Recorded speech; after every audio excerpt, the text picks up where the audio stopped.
President BBM Marcos, ikaw ang mastermind. Ikaw ang dapat mahiya. Ikaw ang dapat ikulong ng sambayanang Pilipino.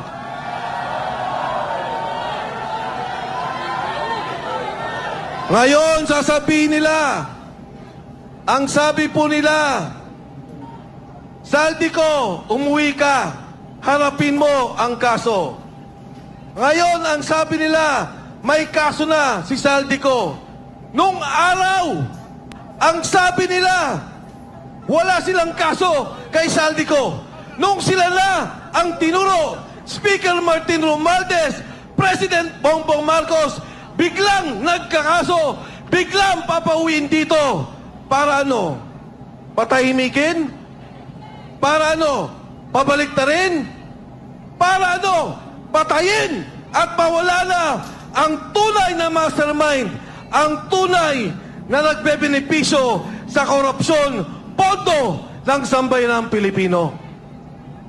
Yan pong pondong yan, pera nyo, binabayaran natin lahat yan. Buwis yan ng taong bayan. Tapos ganyan lang ang mangyayari. Paano ang edukasyon? Yung PhilHealth, kinunan nila yung pondo. Paano ang mga na-ospital? Hirap na ang mga Pilipino. Pero ngayon narinig natin, bilyon-bilyon ang nawawalang pondo. Ang pong kinagulat, ang aking pong kinamangha. Dati ang sinasabi ko, imbestigahan ninyo si Saldico. Dati ang sinasabi ko, imbestigahan ninyo si Speaker Martin Romualdez. Ngayong kulang narinig yung sinabi ni Saldico na ang pera, dinadala nila ang mali-malitang pera kay President Bongbong BBM Marcos. Ang sabi ni Pangulong Marcos, mahiya naman kayo. Ang sabi niya, ikulong ang nagnakaw. Ang hamon ko sa kanya, President BBM Marcos, ikaw ang mastermind. Ikaw ang dapat mahiya. Ikaw ang dapat ikulong ng sambayanang Pilipino. Noong una, si Sergeant Gutesa sabi niya, hindi ko kailangan ng protective custody o proteksyon ng Senado. Sabi niya, huwag niyo na rin po kung isama sa Witness Protection Program. Sasama siya sa mga kasama niyang Marines. Noong una, hindi po kami nakapag-usap ng direkta. May nagsasabi lang po kung ano ang kanyang mensahe. Ngayon, ang huling mensahe nung nakaraang 2 linggo, hindi na po siya pinoproteksyonan. Siya po ay kinukulong na, illegally detained ng kanyang makasama ng MC2 ng Philippine Marines.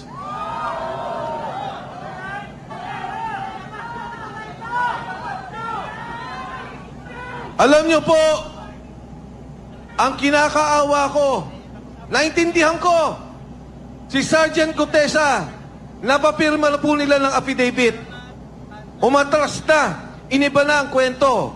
Ang sabi niya, hindi na po siya pinoproteksyonan. Siya po ay kinukulong na, illegally detained ng kanyang makasama ng MC2 ng Philippine Marines.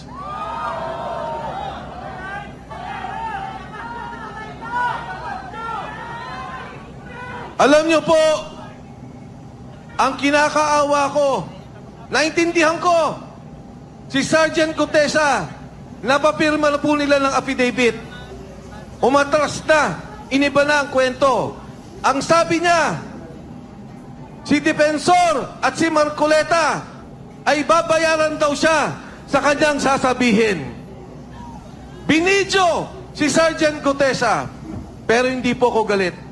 Kahit na baguhin niya kwento, naintindihan ko.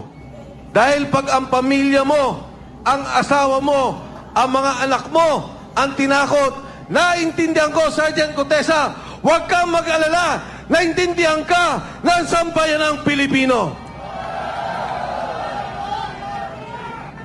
Ang aking apila sa mga nagkukulong sa kanya, pakawalan nyo naman po yung tao. Total naman, napapirma nyo na. Nagbago na ng salita. Total naman, na-video nun niya. Na sinasabi na iba na ang kanyang salita. Na hindi na siya nag-deliver kay Martin Romualdez. Pakawalan nyo na po yung tao. Grabe mga kababayan, no? Walang patumpik-tumpik at diretsahang sinabi ni Mike Defensor, no? Dating Congressman Mike Defensor. Itong si PBBM ang mastermind ng lahat ng mga korupsyon at siya dapat dapat mahiya at makulong, no? Or ikulong ng taong bayan. Yan po yung kanyang talagang tahasang sinabi mga kababayan, no? At matandaan ko lang mga kababayan na nung 2022 election nga ay magkakampi itong dalawa, no? Itong si Mike Defensor tumakbo po dito sa Quezon City bilang mayor. Under nga po dito sa linya ng administration mga kababayan, no? Dito sa Uniteam. Ito po yung bit-bit na partido ni Mike Defensor noong 2022. At ngayon mga kababayan ay biglang humiwalay ng landas nga itong mga kababayan si Mike Defensor. Siguro hindi na po talaga kaya niya sa konsensya niya itong nangyayari ngayon sa ating bansa na kaliwat kanan nga itong mga korupsyon mga kababayan. Dito pa nga lang po sa flood control, no? Talagang nakakakilabot na itong mga korupsyon na ito sa flood control pa lang mga kababayan, no? Isipin mo ba naman itong mga pinapadeliver na pera, no, na nakalagay sa maleta, bilyon-bilyon mga kababayan, no? At mismong si Saldico na ang kumanta, ang nagsalita na 2 billion a month ang kanyang quota or ang kanilang quota na hinihingi ni PBBM daw mga kabayan, hinihingi, pinapadeliver doon sa kanila at pinaghahatian daw po yan ng dalawa lang mga kabayan, si PBBM at itong si dating House Speaker Martin Romualdez. Yan po yung mismong salaysay, no, ni Saldico. Siya po yung inutusan at siya yung gumawa mga kababayan dito sa mga pagnanakaw na ito. At ngayon itong Malacanang ay todo depensa naman, todo tanggi na hindi totoo at itong si Saldico ay siya yung mastermind daw mga kababayan, no? Sabi nga po ni DILG Secretary John Vic Remulla na si Saldico daw ang pinaka-mastermind mga kababayan at sa palagay ko naman dito mga kababayan hindi pa ako naniwala, no? Or hindi po ako makapaniwala na si Saldico ang mastermind dito kasi di hamak na may mas mataas pa po sa kanya mga kababayan, no?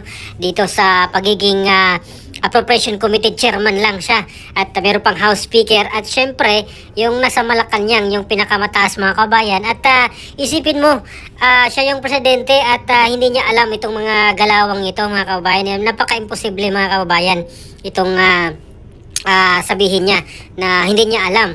At may mga taong gumagamit sa kanya lang sa pangalan niya mga kababayan, no? At siya yung pumirma at napakalaki yung kanyang budget ng confidential at intelligence fund mga kababayan. Mantagin mo bilyon-bilyon, no, yung kanyang budget dyan sa Intel, no? At wala man lang nagsabi sa kanya, walang nagbalita na ganyan, may mga ganyang kalakaran pala itong si Saldico at yung mga undersecretary niya, mga secretaries, mga ganyan. Ibig sabihin napaka-inutil naman niya mga kababayan na presidente na hindi niya alam itong mga nangyayari sa mga bagay-bagay dyan sa kanyang mga tauhan, no? At yun nga, nung tahimik pa si Saldico ay hindi nga nila ito tinira mga kababayan. Wala po silang talagang ginawa, no? Paawin si Saldico, parang wala pong ganon.